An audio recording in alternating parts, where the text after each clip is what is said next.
자, 오늘은 고린도전서 6장 14절로 20절까지 말씀을 중심으로 값주고 사신 성령의 전이라는 제목으로 하나님 말씀 함께 나누겠습니다. 하나님은 홀로 영광 받으시기에 합당하신 분이십니다. 사실 우리가 하나님께 영광 돌린다라는 말은 많이 사용하죠. 주님께 영광 돌립니다. 하나님께 영광 돌립니다. 라는 그런 표현들이죠. 저희 교회에서도 봉헌 기도하기 전에 하나님께 드려진 봉헌 내용을 단상 앞으로 갖고 올 때 우리가 모든 영광을 하나님께라고 하는 그 곡을 부릅니다. 모든 영광을 하나님께, 모든 영광을 하나님께, 온 마음과 뜻하에 주 찬양합니다. 모든 영광을 하나님께라는 곡이에요. 자, 왜 모든 영광을 하나님께 돌리라고 말하고 있는가? 또한 영광을 돌린다라고 하는 그 의미가 무엇인가라는 것이죠. 많이 사용하고는 있지만 의미를 제대로 알지 못해서 우리가 오해하고 있는 그러한 부분 가운데 하나님께 영광 돌린다라는 말이 있어요. 이 영광 돌린다라고 하는 이 말은 히브리어로 카보드라고 얘기합니다. 이 히브리어로 카보드라고 하는 것은 하나님이 갖고 있는 여러 성품 중에 하나라는 의미가 아니라 하나님만이 가지고 있는 본질적인 특징이다라고 말할 수 있어요. 곧 하나님께서만 영광 받으시기에 합당하시다라는 것이죠. 여기서 말하는 이 영광 받으신다라는 것은 그 하나님의 무거움, 무게, 명성, 영예, 신적인 광의, 가치, 이런 어떤 의미를 가지고 있습니다. 이 무겁다라는 의미예요. 하나님께 있는 그 명성의 무거움, 영의 무거움을 말하는 겁니다. 또 이것을 우리가 신약시대에는 예수 그리스도로 말미암아 하나님이 우리에게 계시하시는 것, 이 모든 것들을 우리는 영광이라는 단어로 설명을 하고 표현을 합니다. 이 영광이란 말은 우리가 좀 더 쉽게 이야기하자면 하나님께서 하신 일이니 하나님이 친히 영광 받으시기에 합당합니다라는 얘기예요. 그러니까 하나님이 행하셨으니 하나님이 행하셨다는 것이 인정되고 하나님이 행하셨으니 그분이 영광 받으셔야 한다라는 의미가 있는 거예요. 그러니까 우리가 지금 하나님이 세상을 창조하셨습니다. 이 모든 것은 하나님이 행하셨죠. 그러니 모든 피조물들은 하나님께 합당한 영광을 돌려야 한다라는 얘기입니다. 이 세상에 예수가 오셨습니다. 그럼 그리스도 예수가 이 땅에 오셔서 그가 하나님을 나타내셨고 또 그가 공생애를 통하여 하나님의 뜻을 드러내셨고 그가 십자가에 달리사 하나님의 모든 계획하신 뜻을 이루셨습니다.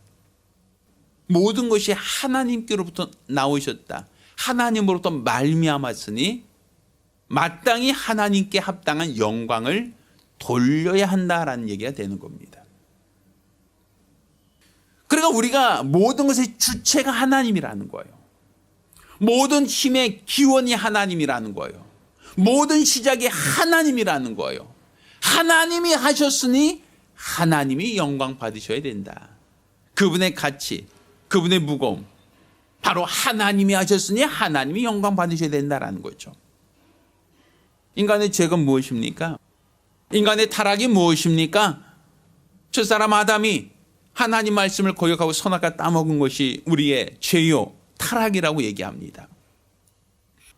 하나님의 영광을 위하여 만들어진 피조물이 하나님께 영광을 돌리지 않고 스스로 지극히 높은 자와 비기리라 했단 말입니다. 이것이 타락입니다. 하나님만이 홀로 영광 받으셔야 되는데 지음받은 자가 피조물이 지극히 높은 자와 비기리라 라고 하니 그것이 타락이고 그것이 인간의 모든 불행, 인간이 경험하고 있는 모든 불행의 원인이 된다라는 것이죠. 그러니 우리의 믿음이 무엇입니까? 모든 것이 하나님으로 말미암았으니 하나님께서 영광 받으셔야 된다라는 거예요. 내가 한 것이 없고 내 기술과 내 노력과 내 성의로 되어진 것이 아니라 모든 것이 하나님이 하셨으니 하나님께서 영광과 찬양 받으시기에 합당하십니다. 이것이 바로 우리의 믿음이 되어야 됩니다. 그러면 우리 주 예수님께서 이 땅에 오신 것도 하나님이 하셨다라고 보여지죠. 왜? 그는 여자의 후손으로 오셨어요.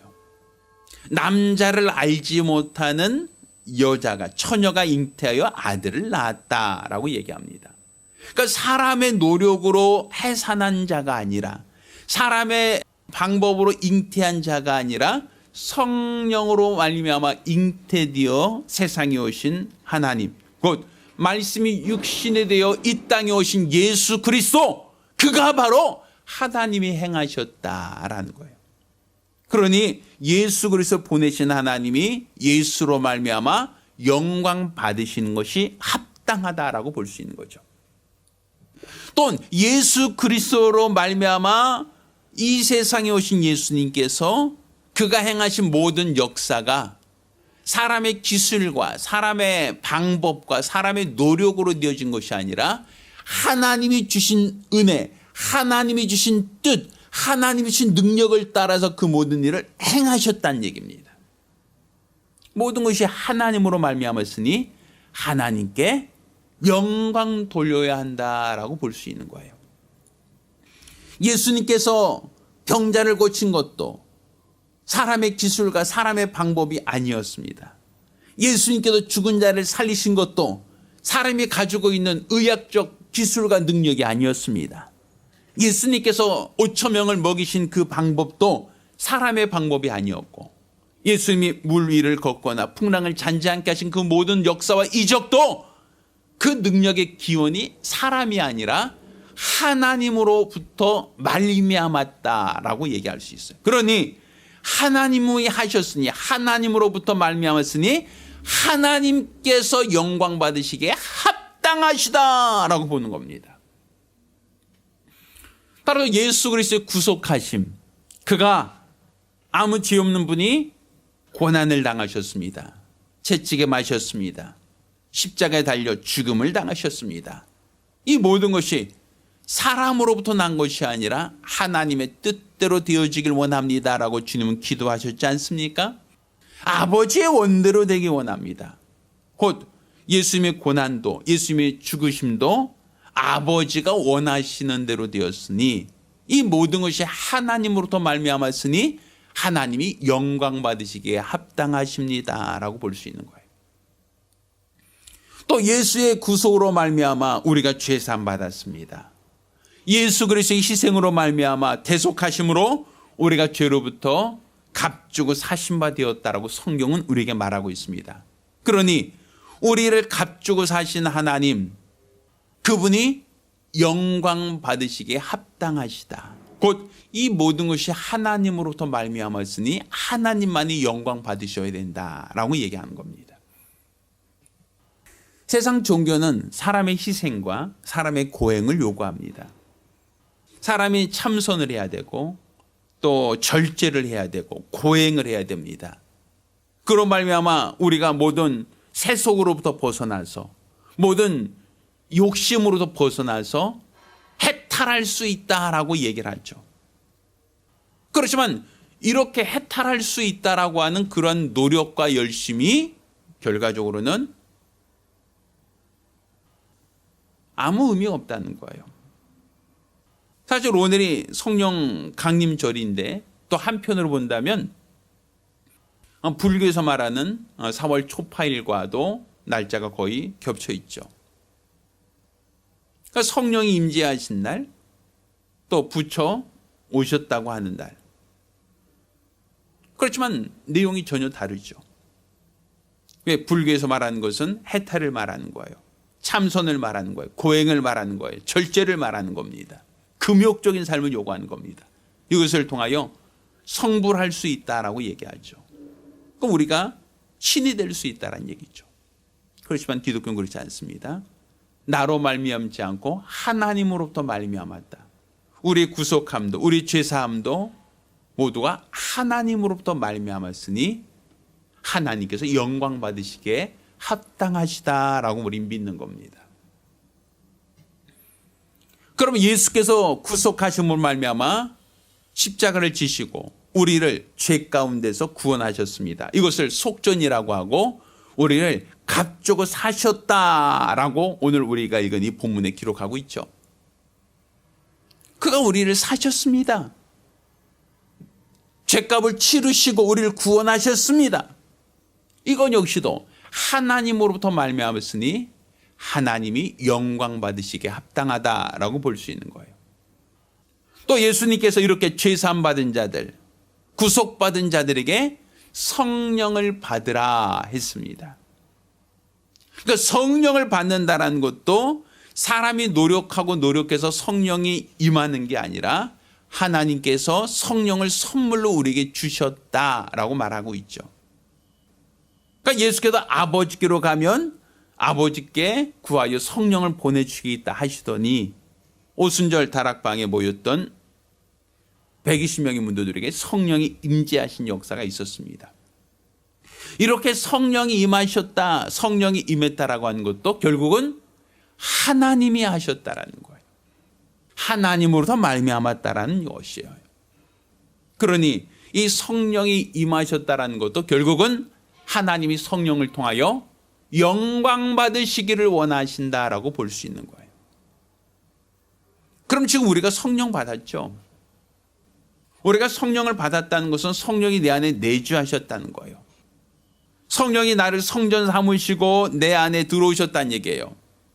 오늘 우리가 읽었던 본문 고린도서 6장 19절에 이와 같이 얘기하죠.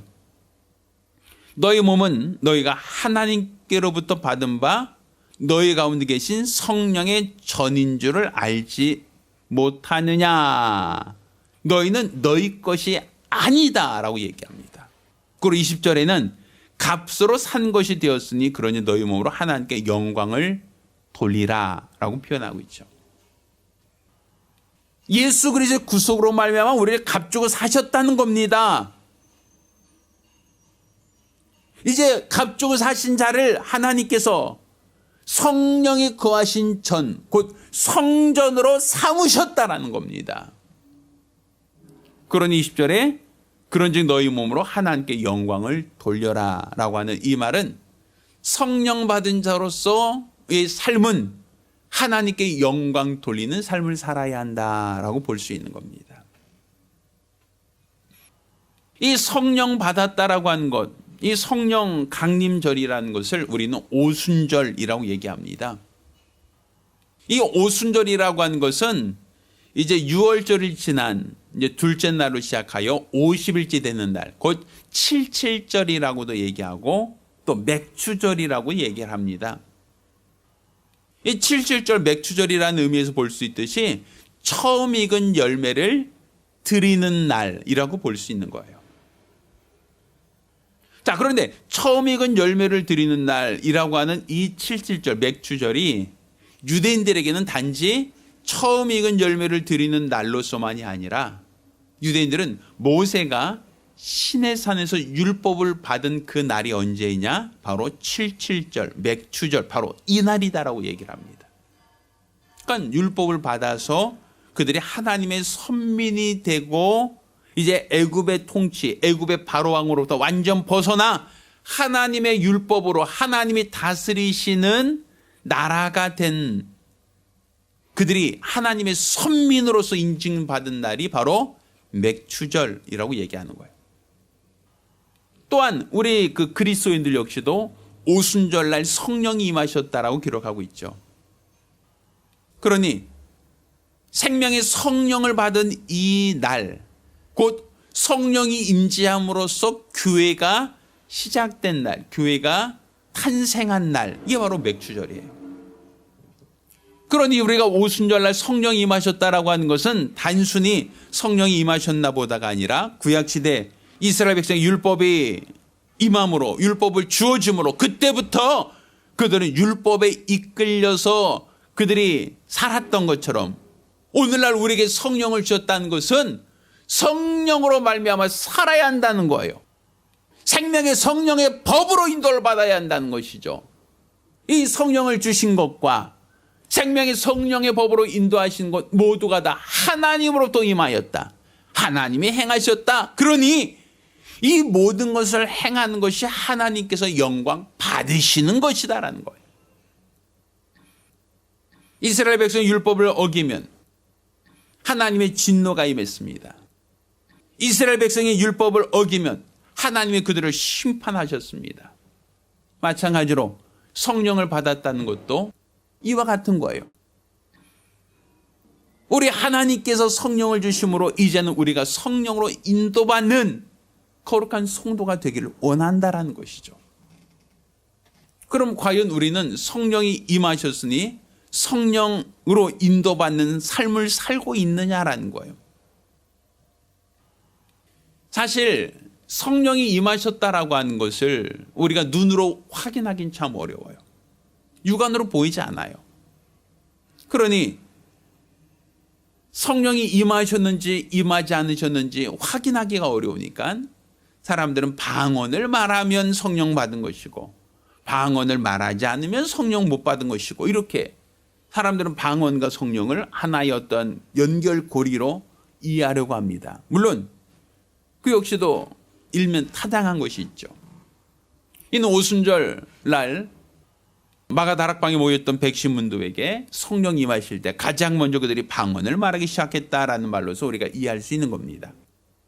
그렇지만 이것은 성령이 임하시면 방언을 말하는 것은 분명히 맞는 말이지만 방언을 말했다고 성령을 받았다라고 이해하는 것은 필요 충분 조건이 아니란 말이에요. 우리 그죠? 내가 결혼하면 아이를 낳습니다. 이건 당연한 얘기죠. 그러면 내가 아이를 낳으면 결혼한 겁니다 라고 말할 수 있습니까? 그건 또 아니죠. 간혹 TV에 나오는 어떤 일본인 배우가 시험관 수술을 통하여 아이를 임신하고 아이를 출산했다는 얘기를 들었어요. 근데 그 여인은 결혼하지 않았어요. 결혼한 적이 없어요. 그냥 결혼하지 않고 그냥 단지 의학적인 방법으로 시험관 수술을 통해서 임신한 것뿐이에요. 그리고 출산을 했죠. 그러면 우린 결혼을 해서 아이를 낳는다는 것은 맞죠. 그렇지만 아이를 낳았으니 나는 결혼한 사람이야 라고 말할 수 있겠습니까? 그렇지 않죠. 그러니까 성령이 임하시면 방언을 말하는 것은 맞지만 방언을 말한다고 성령 받았다라고 얘기할 수는 없는 거예요. 왜? 거짓 방언이 있으니까.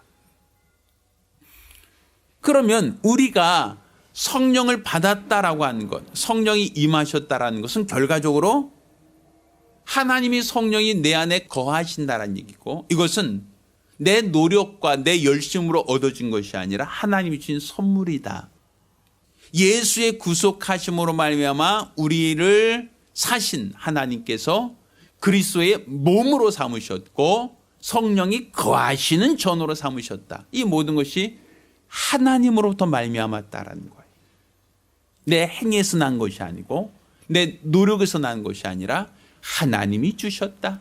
하나님의 은혜다라는 것이죠. 그러니 하나님으로부터 말미암았으니 하나님이 영광 받으셔야 된다라고 얘기하는 거예요. 곧 우리가 성령 받는 것이 하나님이 영광 받으신 일이고 성령에 이끌려 산 것이 하나님께서 영광 받으시는 삶이다라고 볼 수 있는 거예요. 사실 우리가 불신자들과 우리를 비교했을 때 성령 받은 자와 받지 않은 자가 비교 안 되죠. 이것은 마치 사람이 영혼을 갖고 있는데 내가 영적인 존재인데 의학적으로는 영혼이 있다는 것을 규정 못해, 규명할 수가 없어요.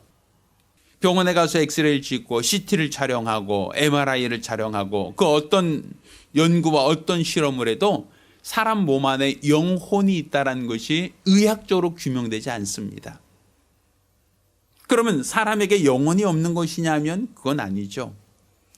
하나님이 흙으로 사람을 만드시고 그 코에 생기를 불어넣으사 사람이 생명이 되었다라고 창세기 2장 7절에 말하고 있지 않습니까? 그럼 분명 사람이 생명이 된 거예요. 영적인 존재가 된 거예요. 그러면 영적인 존재가 되었다라는 게 무엇이냐? 영혼이 우리 몸에 없으면, 영혼이 우리 몸에 거처하지 않으면 성경 그것을 죽었다라고 얘기합니다. 야고보서 2장 20절을 보면 영혼 없는 몸이 죽은 것 같이 행함 없는 믿음은 죽은 것이다 라는 표현이 있어요. 그러니까 영혼이 없는 몸은 죽었다라는 거예요. 성경에서 말하는 것은 살아있다라는 건 영혼이 육체 안에 거하고 있는 자를 살아있다라고 말하고, 영혼이 육체로부터 떠나면 그 사람을 죽었다라고 얘기합니다. 그러면 하나님이 아담에게 극호의 생기를 불어넣어서 생명이 되었다라고 하는데, 짐승들에게는 하나님이 생기를 불어넣었단 말이 없죠. 짐승들은 영이 없어요. 혼은 있지만 영이 없어요. 그래서 전도서 3장 21절에는 인생의 혼은 위로 올라가고 짐승의 혼은 아래고 땅으로 내려간 줄을 누가 알랴, 이런 표현을 써요. 사람의 혼과 짐승의 혼이 다르다라는 거예요. 짐승의 혼은 생각하고 판단하고 어떤 의지를 가질 수 있지만, 그렇지만 그건 혼적인 기능일 뿐이고 그들은 영혼이 없다는 거예요. 영이 없으니 그들은 천국과 지옥의 개념이 없는 거예요. 하나님을 섬기거나 믿을 수 없다는 겁니다. 반면 인간은 하나님이 생명이 되게 하셨어요. 영적인 존재가 되게 하셨어요. 그러니 사람이 살아있다라는 것은 영혼이 우리 안에 있을 때 살아있다라고 말하는 거예요. 또 사람이 죽었다는 것은 뭡니까? 영혼이 몸 밖으로 떠나가면, 영혼이 몸에서 떠나가면 그것을 우리는 죽었다라고 표현하는 거예요.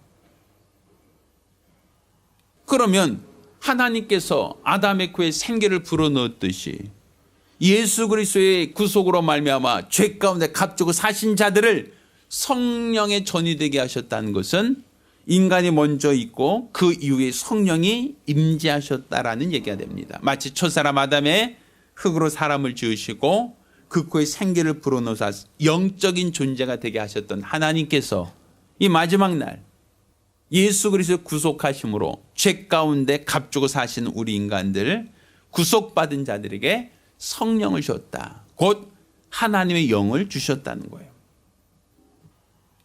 이 성령이라는 단어 자체가 호흡이라는 얘기입니다. 거룩한 호흡.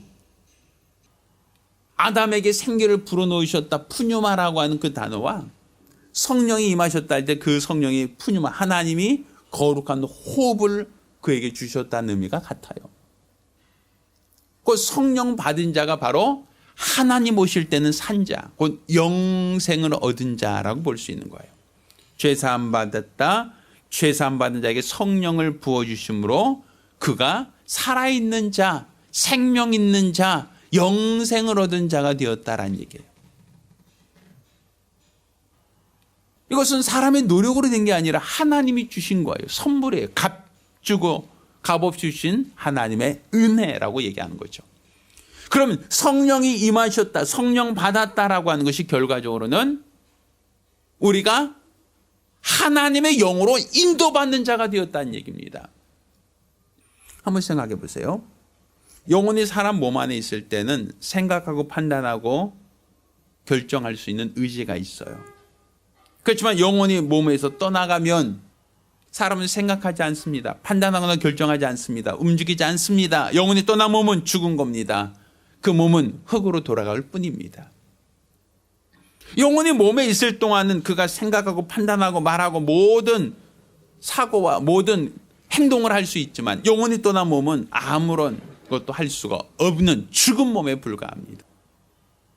우리가 성령을 받았다라고 할 때 하나님이 그 코에 생기를 불어넣어서 생명이 되게 하셨던 것처럼 성령을 주셨다는 것은 성령으로 우리가 생각하고 성령으로 말하고 성령으로 행동하기를 원하신다라는 거예요.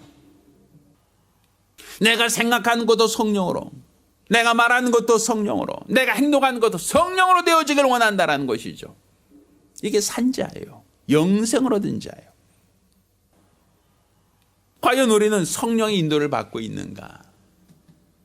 성령께서 내 안에서 나를 주장하고 있느냐는 거예요. 영혼이 몸을 떠나면 그 몸은 손가락 하나 까딱할 수가 없습니다. 영혼이 그 몸에 있기에 생각하고 판단하고 말하고 행동할 수 있는 겁니다. 마찬가지로 하나님이 값주고 사신 우리 몸을 성전 삼으시고 성령이 내주하셨다는 것은 단지 거하신다는 의미만이 아니라 우리가 생각하는 것과 우리가 말하는 것과 우리가 행동하는 모든 것을 성령이 주관하시겠다는 겁니다. 왜? 그래야만 하나님의 영광 받으실 수 있으니까. 첫사람 아담처럼 하나님의 영광 무관하게 자기 임의로 생각하고 자기 임의로 판단하고 자기 임의로 결정하면 하나님과 원수가 됩니다. 죄를 지고 타락하게 됩니다. 그래서 하나님께서 이 마지막 날 성령을 보내신 것은 성령으로 생각하고 성령으로 말하고 성령으로 행동하라는 겁니다. 우리가 지금 성령 받았다는 것은 단지 그가 기념품으로 성령을 주셨다는 얘기가 아닙니다. 계급장으로 성령을 붙여주셨다는 얘기가 아닙니다. 성령으로 생활하라는 거예요. 성령으로 살라는 거예요. 성령 충만함으로 생각하고 말하고 행동하는 모든 것을 성령의 주관하심을 받으라는 겁니다. 만약에 성령이 내 안에 내주하셨음에도 불구하고 내가 내 임의로 살려고 한다라고 하면 성령은 근심하십니다. 성령이 하시고자 한 일을 내가 억제한다면 성령을 회방하는 겁니다. 더 나아가서 성령이 우리가 계속 성령이 뜻하신 바대로 살지 않는다면 성령은 소멸될 수 있어요. 성령이 소멸된다고 하여 그것이 성령이 사라진다, 없어진다는 얘기가 아닙니다. 내가 내 안에 계신 성령을 존중하지 않고 성령을 인도를 받지 않고 성령을 회방하면 성령을 소멸할 수 있다. 한번 우리가 알고 있는 성경 구절이죠. 데살로니가전서 5장 16절로 말씀을 보면 항상 기뻐하라, 쉬지 말고 기도하라, 범사에 감사하라, 성령을 소멸치 말며 예언을 멸시치 말고 범세하려 종수를 취하며 악은 모양이라도 버리라, 이런 말씀이 있죠. 여기서 성령을 소멸치 말란 말이 있습니까 없습니까? 있잖아요. 그러면 성령이 소멸될 수 있다는 얘기예요. 성령 자체가 소멸된다는 얘기 아니라 성령이 우리 안에서 떠나신다는 얘기죠. 내가 너를 영원히 버리지 않겠다고 하신 성령이지만 내가 끝까지 내 의지로서 성령을 거스르고 성령을 근심케 하고 성령을 회방하면 결국 그는 성령이 소멸된 자와 같은 것이다라는 거예요. 그 얘기 뭡니까? 영원히 그 육체를 떠나면 우리는 죽은 몸이 된다고 말하지 않습니까? 그가 성령으로 인도를 받지 않으면 결국 그는 성령이 소멸된다라고 볼 수 있는 거예요. 우리가 지금 노력하여 성령 받은 게 아니라 하나님으로부터 성령이 임하셨다. 은사, 은혜라고 말하지 않습니까? 하나님으로부터 말미암았으니 하나님께 영광 돌리는 것이 우리의 신앙입니다. 성령도 하나님으로부터 말미암았으니 우리가 성령으로 인도를 받는 것이 하나님께 영광 돌리는 성도의 신앙이다라고 볼 수 있는 겁니다. 우린 과연 성령으로 인도를 받고 있는가? 혹여 내 안에 성령을 근심케 하거나 성령을 회방하거나 성령을 소멸하고 있지는 않는지 우리 자신을 되돌아봐야 됩니다. 저 사람 아담처럼 생명이 되었음에도 불구하고 시험한 자에 속아서 하나님을 거스르고 대적하고 높아지려고 한다면 그 영은 죽었다라고 성경은 말합니다. 그 영이 사라졌다는 얘기가 아니에요. 영이 죽었다는 것이죠. 마찬가지입니다. 우리가 성령을 받았고 하나님은 성령을 보내사 우리로 값주고 사줬다는 걸 증거하고 이후로는 너가 내 정욕을 쫓아 살아가지 않고 성령을 쫓아 살기를 원하시는데 끝까지 우리가 성령으로 살지 않는다면 성령은 근심할 수밖에 없고 성령이 행하신 일을 내가 반대한다면 성령은 회방을 받을 수밖에 없고 결국 이런 일이 반복적으로 이어진다면 결국 성령이 소멸케 되는 것. 곧 우리가 하나님의 영으로 인도받지 않으면 하나님의 사람이 될 수 없다는 거예요. 따라 저와 여러분 모두가 성령 충만함으로 하나님이 일하시는 자가 되어야 됩니다. 성령 충만함으로 하나님의 뜻대로 일하는 자가 되어야 됩니다. 내가 생각하고 말하고 행동하는 모든 것이 성령 충만함으로 하나님이 원하신 대로 이루어져야 됩니다. 이렇게 하나님이 원하신 대로 이루어졌을 때 하나님은 영광 받으신다라는 얘기입니다. 따라서 성령 충만함으로 성령 인도를 받음으로 하나님께 영광 돌리는 거룩하고 복된 성도들이 되기를 예수 이름으로 축원합니다. 할렐루야. 우리 같이 기도합니다. 우리 같이 기도하실 때 주여 나로 성령 충만케 하여 주시옵소서. 성령, 하나님이 우리에게 성령을 보내주셨사오니 우리로 성령 충만함으로 성령이 원하신 대로 생각하고 말하고 행동하며 우리 하나님께 영광 돌리는 거룩한 자가 될 수 있도록 도와주시옵소서. 결코 우리가 속은 자, 시험하는 자에 속아서 성령을 근심케 하거나 회방하거나 소멸케 하는 어리석은 자가 되지 않도록 간절히 사모하며 한 목소리로 기도합니다.